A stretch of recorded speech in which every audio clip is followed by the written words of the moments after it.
So good morning on this busy weekend. Thanks for coming. And with all of us somewhere scattered across North America, as far as I can tell, the bees are out on this day, you know? Um, yes, and I'm wearing my bee shirt. So, as you can imagine, once you write a book like this, a number of bee paraphernalia begins showing up in your mailbox. So, um, yeah, so Just far, so good. just And welcoming for in, my, excuse me, just yeah, welcoming in Sarah Harris as well. great. Oh, lovely. And then this came for my birthday from our daughter Sally. So we're busy pollinating around here.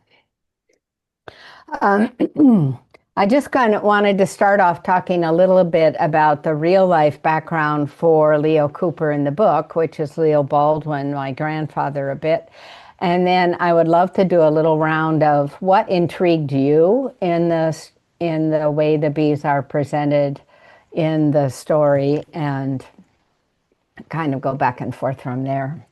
But as I was thinking about this morning, I was thinking that there were really two Bibles in the Baldwin family when I was growing up. And they both had about the same amount of heft. That my grandfather had a very big, thick King James version of the Bible in his study that he used as he was preparing his Sunday sermons. And then he also had this, which is the 1930s version of the ABC and XYZ of bee culture. And I invite you to go out on Wikipedia and just look up this author, his name. This actually says it's the 1923 version. So this is the version that he had. And if you look up A.I. Root, Root, you'll get a very interesting history of this man. And he influenced beekeeping all across North America. And it's still in print, and many beekeepers probably still use it. So, yeah, it's really a lovely embossed old cover. And when I was writing the book, I couldn't find in the stashes of my family heritage where my grandpa's actual copy might be. So I went out on eBay and got one because I wanted to read the words that he used. And the same thing with finding an old King James Bible so that I could do that. He was a very practical man that kind of really divided his life, I think, in some ways between theology and the work of subsistence farming, which is what everybody in the valley did at that time. And over again, when I was working with my own father, who lived here down 10 miles down the road from us the last 12 years of his life, and I would take him a chapter and say, what did I get right? What did I get wrong? Let's talk this through. I was constantly amazed at how much they knew how to do. And I think about most of us in modern life now are trying to remember some of these skills, but they really had an amazing array of skills. And he just said, well, we're all subsistence farmers. We ate what we produced. And um, the honey business was what put 8 kids through college. And my grandfather was the kind of man, like in the 1930s, he was on the board of the little bank in town. And that bank had a failure, like many banks did at that time. And it took him 20 years, but he paid back every farmer who had lost money in that bank. And part of my impetus for writing this book in a historical context is to help all of us remember that kind of America, where someone would have that sort of integrity, like I was responsible for what happened at the bank and I'm going to pay everybody back. And so some of the honey money went that way. And while I think my grandfather was um, a remarkable and quiet man in many ways, he wasn't unique. that that was really the spirit of the valley, even with people who had different prejudices and disagreements, is their capacity to take care of one another was really profound. And I remember my grandfather talking to me over and over again about how bees did this and how they worked together. And so a lot of that just kind of went into the story DNA of myself from this very early age and emerged all these years later. And earlier this year in the winter, we had a call like this where several of my older male cousins, who are now in their 80s and 90, were on the call and able to talk firsthand about what it was like to work with Grandpa in the bee fields. And I learned things listening to them that I somehow kind of knew in that synergistic sense, but didn't really know. Um, about Grandpa's relationship to the bees in terms of how much he trusted them and how often he worked barehanded with them, um, how he lifted up the hives and really honored the bees as he did the work of beekeeping. And it was quite a business. I mean, to have 500 colonies of bees in a 50-mile radius by the time that I knew the business as a child. And all of the stuff that's in the story about the wax being um, as valuable or more valuable than the honey, especially in a military sense, because they used wax to seal artillery boxes. So they put all the artillery in wooden crates and they sealed it with beeswax so that if a ship went down, and they would release the artillery and it would float to the surface and they could capture it and carry on, and the beeswax kept the powder dry. So that was interesting.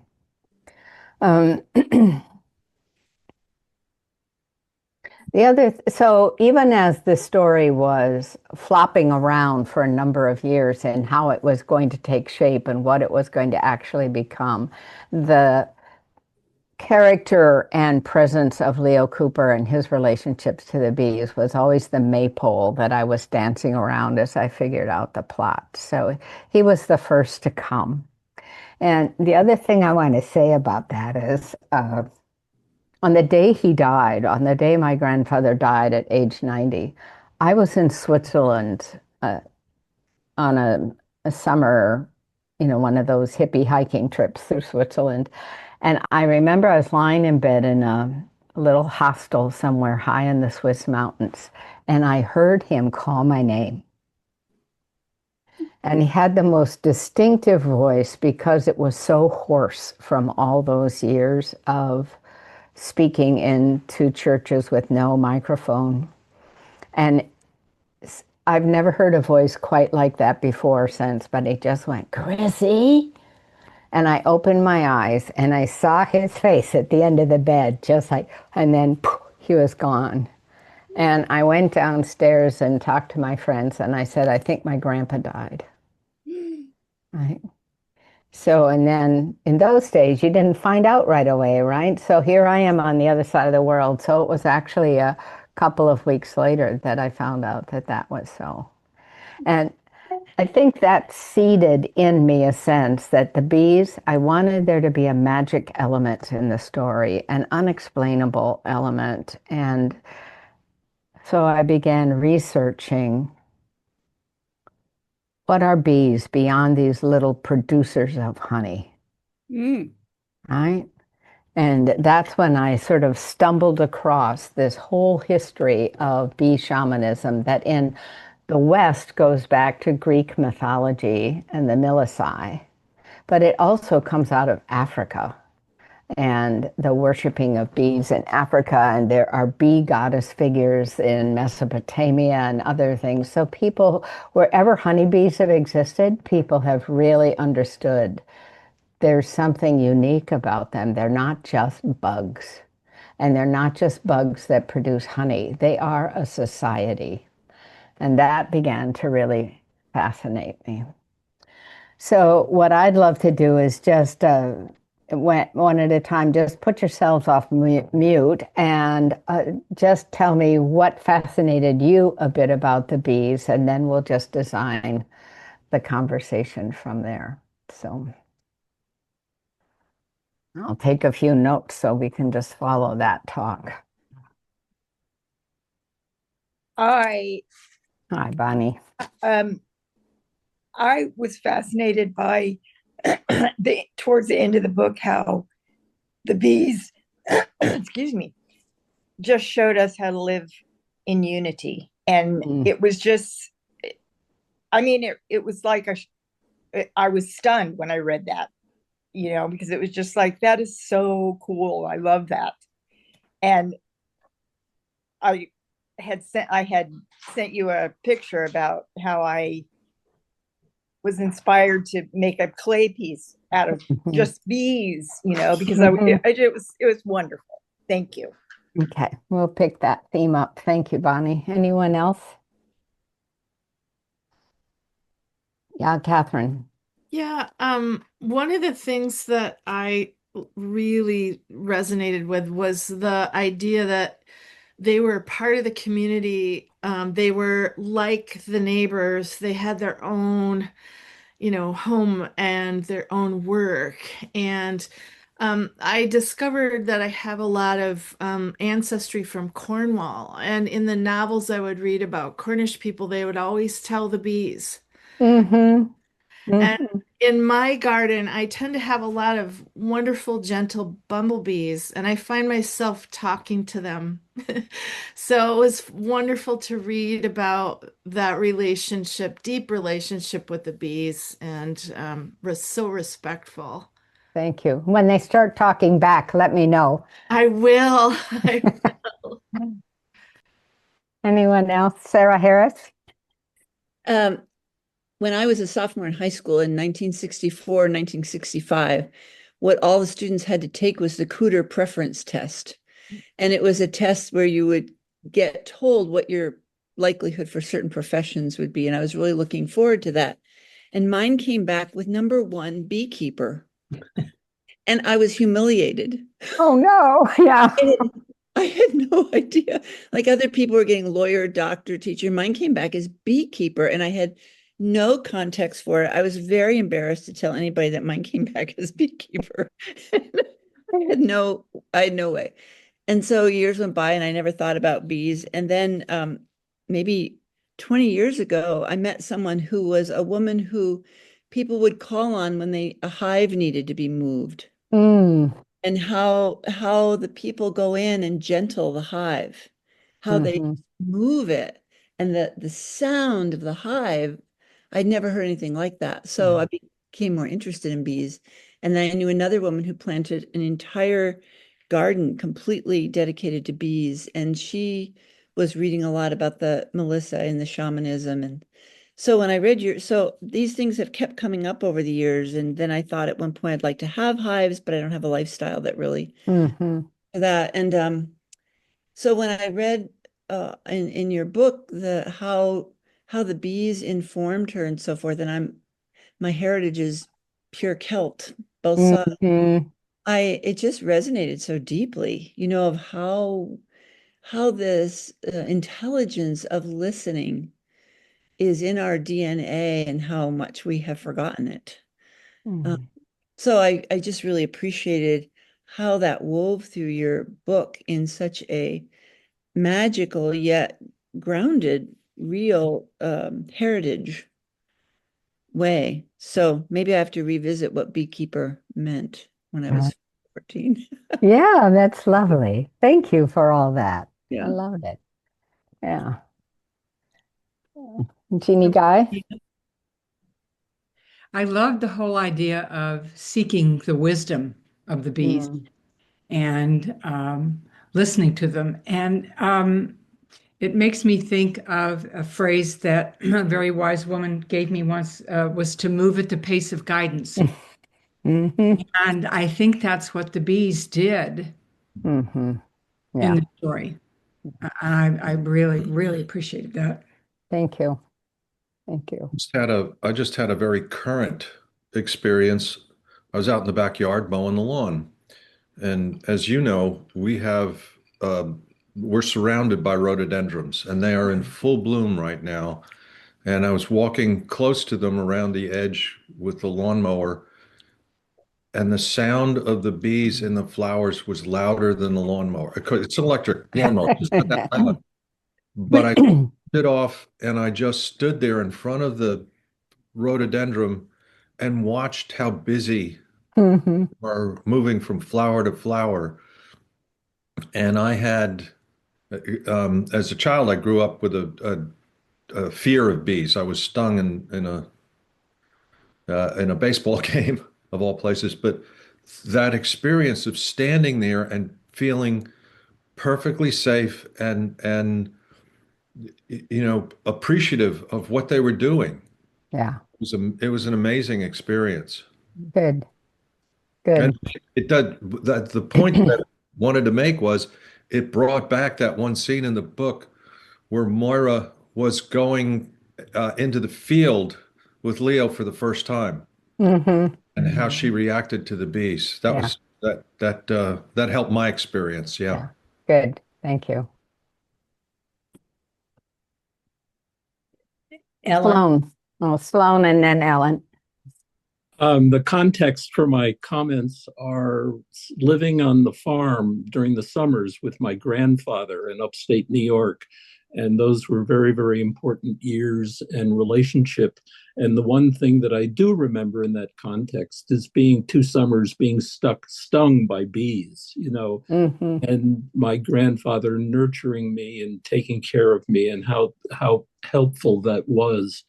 And what your story does is to provide a very different view of bees as like a family and a community, and developing a very healthy relationship and interdependent relationship with them. And that's just been very, very powerful. Good. That contrast. It's worth the sting every now and then. Oh, Ellen. Thank Well, you. I was very touched by your story of your grandfather's appearance at the foot of your bed on the night that he died. And I just wanted to share that the day that my mother died, I found out the news and I felt a cloak of protection that had been around my shoulders that I was not aware of at the time suddenly move up as if heavenward, and that the protection was now going to come from that vantage point rather than like a feather cape that was around my shoulders all the time. It was a very tangible feeling. Yeah, yeah. Thank you. Thank you. Linda, did you want to say something? No, I'm sorry to be late, though. All right. Well, listen in and enjoy. Thank So you. I want to pick up a few things that people have said, and then I think we'll have time also for some more conversation. I love when Catherine said bees in the story are part of the community, that they have both home and work. And I thought, yeah, that's true. I had not you do this story writing and things just keep happening, and I hadn't phrased it quite that way, but I love that's part of what defines community, is having a home and having work to do that is interactive with other people. The intelligence of listening. I'm glad Sarah Harris said that, because in the story I talk about the undertongue, that there's a language that just keeps translating itself so that we can comprehend it. And when the bees say, we don't speak English, we speak, but you hear it in English, and that instant translation between the wild and the natural world. And that actually came to me, Sarah, when I was on our infamous quest together in the mountains, and I was talking to a fir tree, and I thought, how is it that I can hear this and believe in it? Trust it, trust the messages that are coming back to me through nature. And and I was sitting there and going, this isn't Disney. This isn't little talking animals and bees. What is this? And this whole kind of comprehension came over me of there is this undertongue and it is constantly communicating. And certainly then looking into the relationship between humans and the we, WEE, the little things of the earth, and how Celtic shamanism is really based on listening to very small things in many ways. So that's where that came in. And I love the idea of having that intelligence of listening. And boy, do we have to turn off the noise in order to get there, to get back and standing in front of the rhododendron bush and just listening. The other thing I want to say about shamanism that was intriguing to me is there are many examples, both in real life and certainly in the movies and stories, of shamanism being this huge thing, like out of the sky comes a chariot, or, dancing cougars, or I don't know what. But in my experience, shamanism has all this shamanic breakthrough from what we consider ordinary reality and a relationship with extraordinary reality has always been very subtle. Yeah. And that after my father died in October of 2018, we had his memorial service in November, of course, in the Methodist Church here in town, in the community hall. And there was a honeybee that showed up. Now, honeybees don't fly at below 65 degrees Fahrenheit. But this honeybee kept around. We had a little memorial table with photos of his life and flowers and his ashes and things like that. This honeybee just kept swirling around that table. And I thought maybe I was even making it up, but like 3 or 4 people came up to me and said, "Did you see the bee? There's a bee in the room." And to me, that kind of breakthrough is often very gentle and very subtle, and it's offered to each of us in a language we can understand, right? Mm-hmm. So it's almost like whatever that other world is, it wants to get through to us with a symbol that we can receive and notice ourselves. So it will be very different for each of us, For me, it's obviously bees, and there are times that bees show up on the front porch when I'm out writing in my journal or something, and I always go, "Hi, Dad." And just that acknowledgement then creates a stronger link to those little threads that come back and forth between the worlds. So it's about noticing, just noticing. I'm glad, Bob, that you just turned off the lawnmower and stood there. Just in the act of noticing is a sacred response. And as I try to navigate daily through the times that we're living in, it's like, what can I notice today that will create a sacred response in me and not just amp up my fear or anxiety or whatever else? So I do have one question. Yes, please.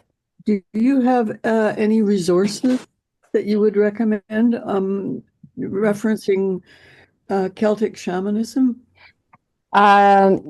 Yes.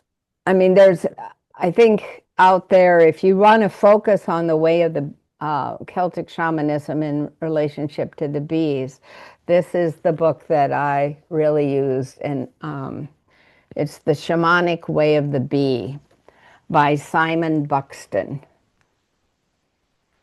And it's all about the path of pollen. And he's a young man who is chosen to go into the temple of the Milisai, and really he's initiated in there. It's quite a wonderful trip through that. The other book that I have read is Meeting the Milici, the Ancient Greek Priestesses. So Meeting the Milici, and it's Millissae by Elizabeth Ashley. And this goes way back into the Greek temples. And so it's almost like maybe I liked it, but it was more than I wanted to know in terms of the story. So I really found, you'll remember in the Beekeeper's question that oftentimes after there's been an experience of shamanic breakthrough with the bees, that I talk about the line that comes down their forehead. And that's right out of Simon Buxton's experience. It's kind of like Harry Potter's mark, but it's like there's just this crease because the head of the bee is creased between these two big eyes. And so it's a mark that comes and goes as they dive in and out of their shamanic moments. Leo has the crease, and so does Mura. I think one of the things that surprised me a lot in looking at bees, not at the shamanic level, but just at sort of their impact on society, was this whole idea that ancient agriculture out of Africa and the Middle East and into the European tradition was based on the need for milk and honey. And so if you had a cow and if you had bees, you had the basis of everything you needed. And that's been true in African tribes, which have cultivated both cattle and bees. And then I got curious about why it wasn't mentioned in other places. And I didn't realize until fairly deep into my own writing process that honeybees have been imported to America by European expansion, that they are not native. Pollinators are native, but honeybees are not native. And I said in the blog that the native peoples referred to them as stinging flies. They couldn't figure out what these things were and why white people were so attracted to them. And they had a profound impact on how white settlers moved west in this country, because when honeybees would swarm, they'd swarm into a tree. And then the settlers would look for the bee tree, look for the honey tree, and they'd cut it down so that they could recapture the swarm and put it into these, variations of these, what's called skeps, the wound rope or reeds of the early hives. And so it was a very clumsy process, and it was a process that had big impact on the landscape as settlers moved west and they really began cutting into the forest and changing the landscape of the indigenous people. So this book by Tammy Horn called Bees in America, How the Honeybee Shaped a Nation, is really an interesting sociological study. And then what really changed beekeeping was the development of what's called the Langstroth hive. And even it's kind of, when you ask people to imagine a beehive, it's kind of like how we use typewriters to indicate the classical relationship to typing, though almost none of us use typewriters anymore. We're all into our laptops. But we still, like when you say, I'm a writer, on a t-shirt, you might have a typewriter because it attaches us to the classics. And so when people want to make bee jewelry, beehive jewelry, etc., they don't make those little white square boxes. They make the skep. Are you going to be writing things for people? Yeah, I'm answering some questions. Okay. Yeah. But I think probably if you're going to read one book about the bees, it's Jacqueline Freeman's book that I quote at the beginning and also put in the blog, called The Song of Increase. And it's written half in her voice and half in the voice of the bees. And it really, she is tapped into the undertongue here around beekeeping. And that's where I came up with the whole thing about what is the role of the drone. And the scene at the end of the book when the Leo is collapsed and the drones tell him what that role is really a beautiful thing, and the song of belonging. And so the bees themselves call themselves the maidens, the drones, and the pips.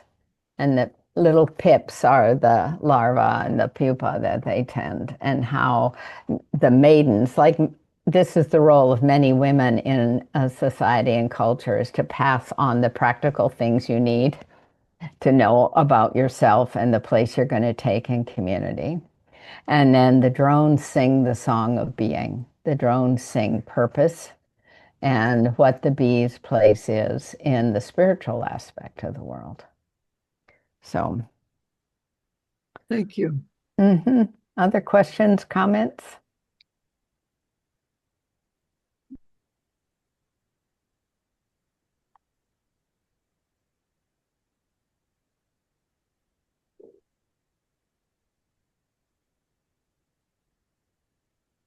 We can talk a little about honey. So the honey in the book is still available, and it is not in our family anymore, though it stayed in our family until the 1970s, so over 60 years.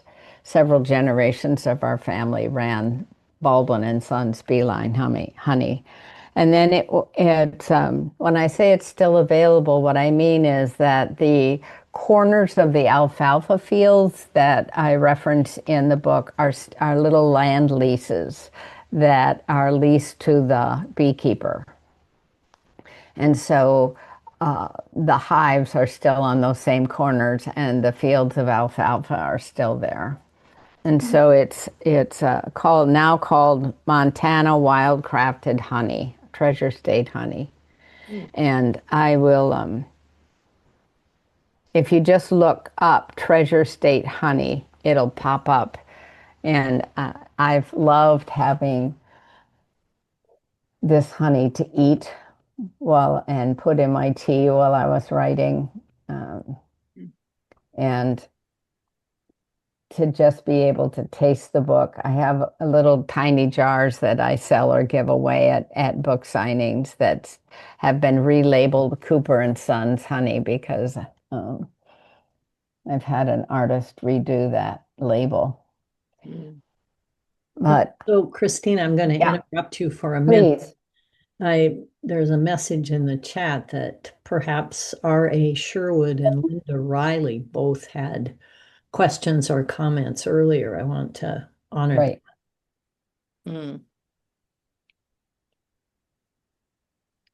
Linda, go. Oh, there you are. You're side by side on my screen. That's great. All right, Linda first, then Ari. Good. I was younger. I took a 24-hour vigil in the slopes of Mount Diablo near my home in California, where I lived. And it was the first time I had done anything like this. And slept in a sleeping bag on the ground and just had water. And during that experience, there was some things that came up inside of me, and into this little clearing came a bee. And she danced around me and danced and kept on coming to me and dancing. And so I got up and I started to dance with her. And it was probably one of the most moving experiences of my life. And then coming to Whidbey and this home that I have now and the gardens that I've created here, the bees are such an integral part of this garden. And every time we see the first bees coming, we celebrate them and thank them for being here, because our apple trees, everything in the garden depends on the bees, and we really honor them. And now the bees are everywhere, and I've never been stung here. I work right in amongst the garden and the bees, and there's just this deep appreciation of this connection that I have with them. Yeah. Thank you. So I love that in the book, where that connection grows and that deep understanding and that spirituality, that connection comes. And I have read that book that you The Song of Increase. Song of Increase a number of years ago, and every once in a while I pull it out and read it again. Yeah. It actually is helping me through this time that we're going through. Yeah. Thank you. All right, Miss Shepherd. Sherwood. My name is Roberta. Roberta. And the reason I actually raised my hand is that Ellen had raised her hand but wasn't seen. It's hard to see it, but I will make a comment. I think, and this has been mentioned, but I love the parallel story of community and bees and community and people so much, and how they mirror each other. And that helped me to kind of look at the comparison. And I tried beekeeping with some housemates I had for a while, and for a couple of years on property we had in West Seattle, and started becoming more acquainted with bees. And then I don't belong to the Native Bee Society, but I have been popping onto their monthly meetings. And the very beginning is always a half an hour of showing all the photos, or showing some of the photos that the Native Bee Society members take, and explaining and going into great detail about them. And if anybody's interested, you might look that up, because there are so many kinds of bees. And I had known that the honeybees were not native to this area. And that's changed things in the bee world to some extent.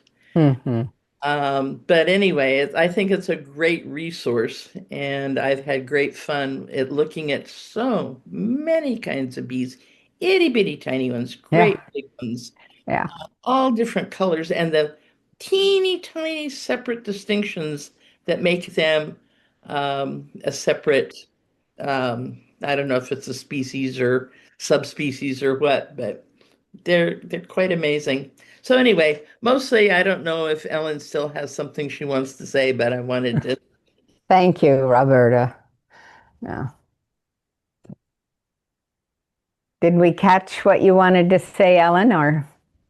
I just wanted to ask the name of the author. I've got Jacqueline, but I didn't get her last name. Freeman, Freeman.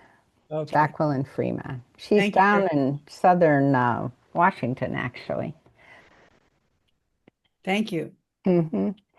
So the other thing I thought I would talk about a little bit is, now that we've talked about getting stung occasionally or not getting stung, is the difference between bees and wasps.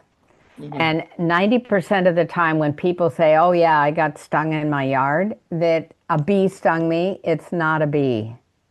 It's a wasp. And I like to keep educating people on the difference between bees and wasps, because wasps are often seen as a nuisance. They're also a pollinator. They also have a place in the ecological niche that where they belong. But when they're swarming on the patio in August and you can't eat outside, then they get to be this big nuisance. But as we progress through our relationship and awareness with nature and how that evolves and changes over time, to really notice the difference between bees and wasps and help educate the people around us so that these species are protected, so that we take care of.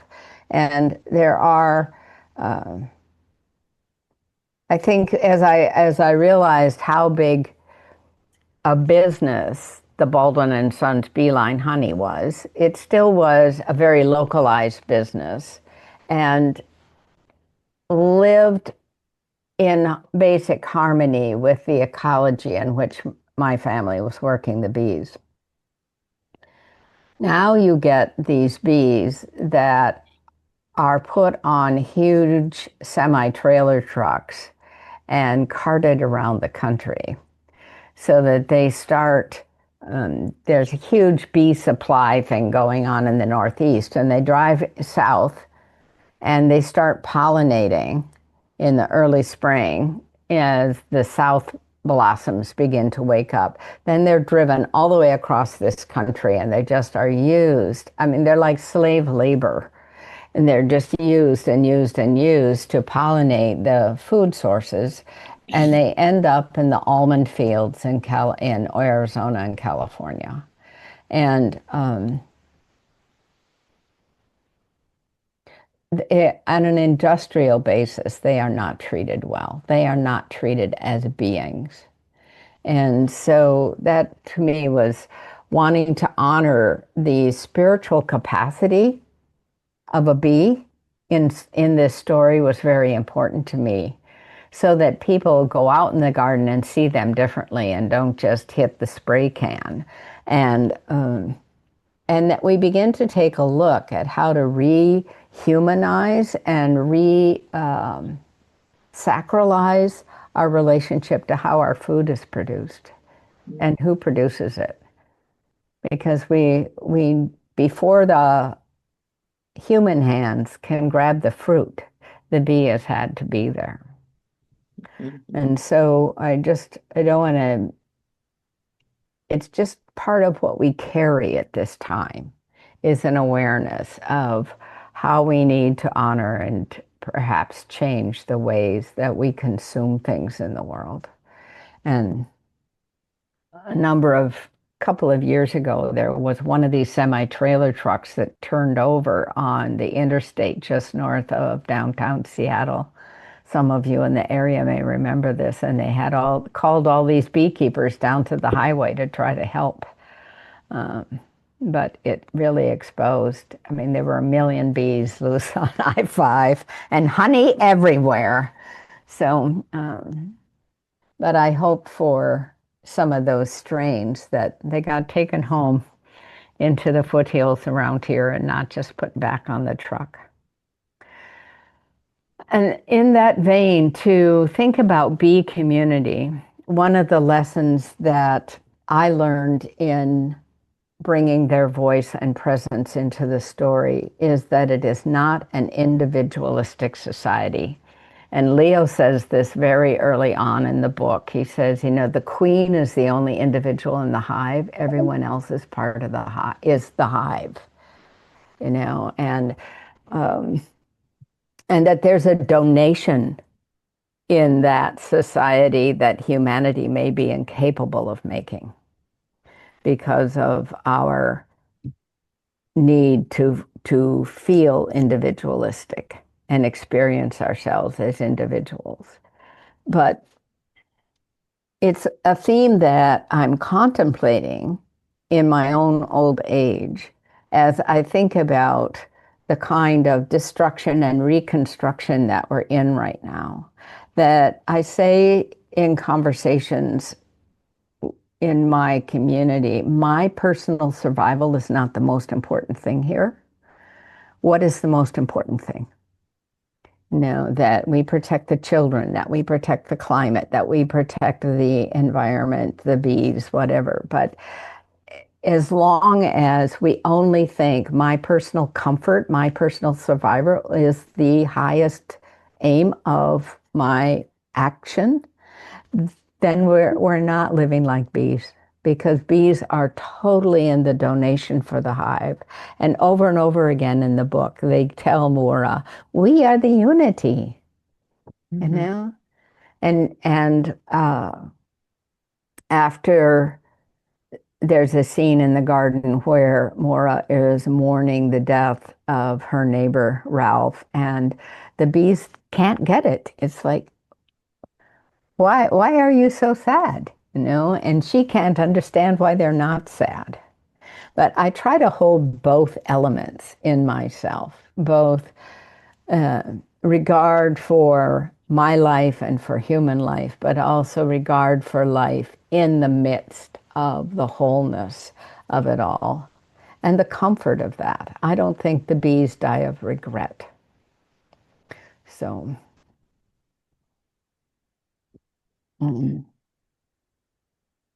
yeah, I find it very interesting. And as I reread parts of the book or have these conversations with you and with book groups, that there are so many elements that can be translated and brought into the dilemmas we're in right now by looking at different aspects of the story. And to live and die in the comfort of bees, that's a pretty wonderful thing. And so, Christina, a bit ago, I interrupted you when you were talking about different kinds of honey, and I didn't know if you wanted to return to that topic. ooh. Well, of course, the Baldwins always believe this is the best honey in the world. So what can we say? You know? But this is now crystallized because I've had it out in the office for several years. But when it's liquid, you really can almost read through it. It is so light. And so I was gifted some honey from Slovenia by a friend that we were visiting last week, and some of it is bright red, very plum colored, from whatever was growing there, and buckwheat honey. Oh, good, thank you. Yeah. So look at this honey. It looks like raspberry jam, right? And then this honey is very, very yellow. And of course, it's all written in Slovenian, so I can't tell you what exactly the flowers are. And they have very distinctive tastes. And a friend of mine who read the book here, actually, you know how you go sometimes into a pub and they'll give you a flight of something, like a flight of little beer things? She brought me a flight of honey in the tiniest little jars and all these different colors. So if you have a chance, just go into a meadery.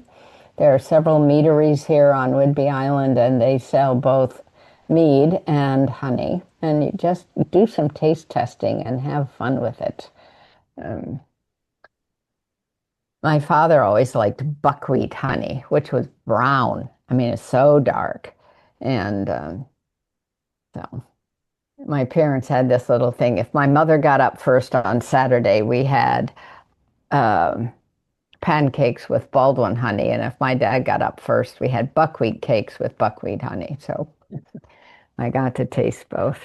Sarah, you had a comment you wanted to make? Sarah Schmidt? Just a question about this. Remind me what the plants are that the Baldwin honey is coming from. It's almost exclusively alfalfa clover. And then there are wildflowers mixed in there. But, and if you wanted something a little different, you'd put a plant in the orchard, because the bees will just, hey, they're right here, let's do these, like Linda Riley was talking about. So bees will go to what's closest.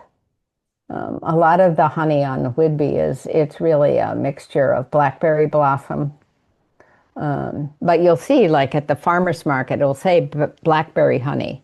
And that's because they've placed the hive there right at the time that the blackberries are blossoming, and they know that's what the bees are going to be gathering. But a lot of the honey on Whidbey is like catch as catch can. Maybe Linda Lindsay has more to say about that. What do you think your bees are? Well, my both the hive in Seattle is on a green belt, and the hive is in the woods on Whidbey.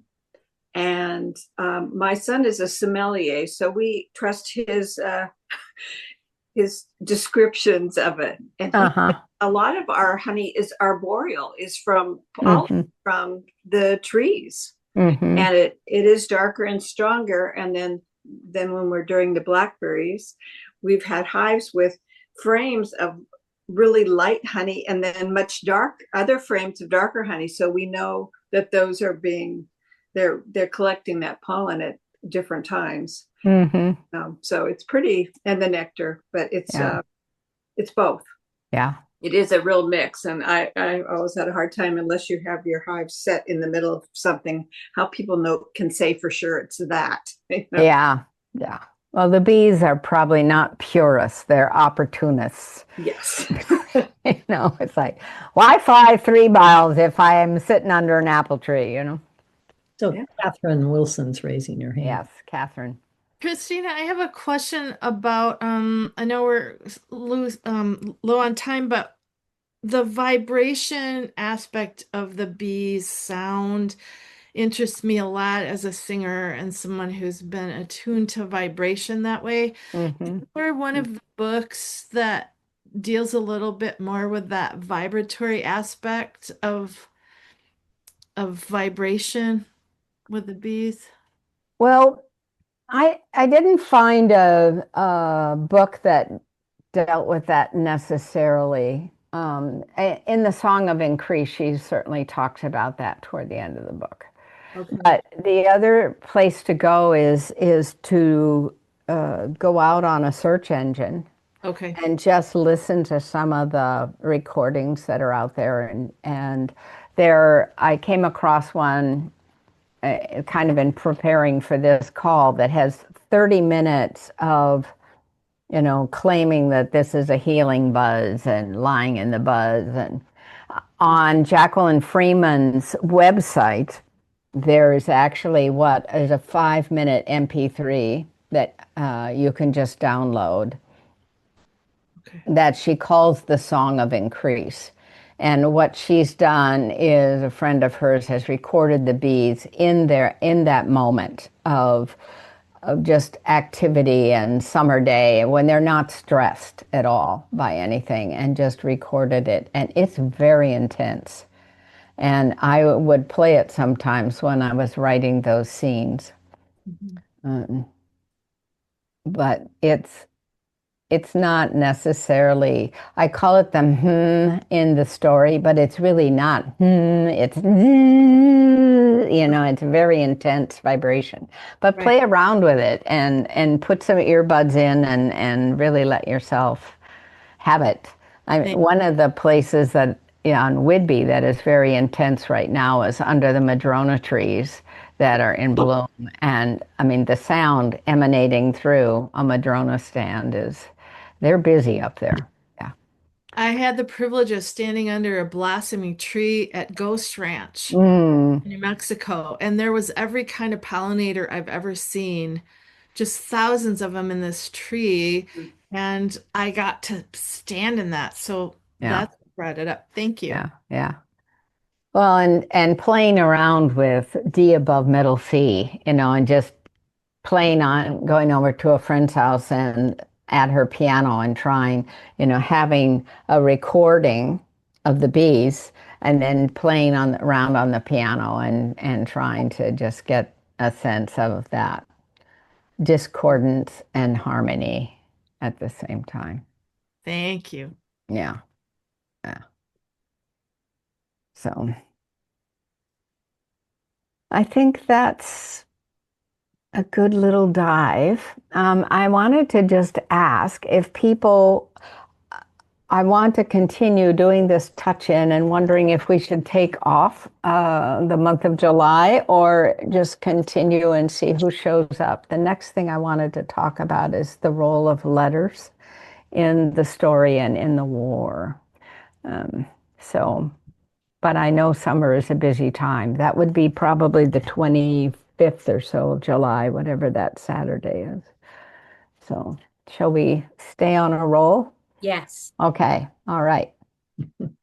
Yeah, I'm going to reach out to this lovely woman who wrote about the role of letters in the war and see if she's a professor and see if maybe I can get her to join us in July. So that would be good. Does this mean that there's nothing in June? I've been doing it every 8 weeks, Jeannie. Okay. So, yeah. So, so we'll reconnoiter in July and then again in September. And oh, the other announcement is the audiobook is about to launch. And you will have great fun, I think, listening to this narrator. Her name is Alyssa Keene, and she's a local actress and dialect coach for the Island Shakespeare Company. So she's had some real fun with this, and it's not just a bedtime story. I mean, she does some wonderful accents and working with the male voices, female voices, and the voice of the bees. So look for that in the next. I'm the one slowing it down right now, as I'm kind of terrified about how to load all these files up into Audible and Spotify and all that. But I am moving at the pace of guidance. And thank you so much for taking an hour out of your Saturday and joining in this gorgeous hive. Thank you. Eat honey. Eat honey. It's very healthy. And I'll see you in a couple months. Thank you, Christina. Thank you, Anne and Christina. Thank you, Anne and Christina and everybody. This is wonderful. Yeah, great. Thank Bye. you. Thank you. Thank you. And will your audiobook be available on Amazon? It will. Thank you.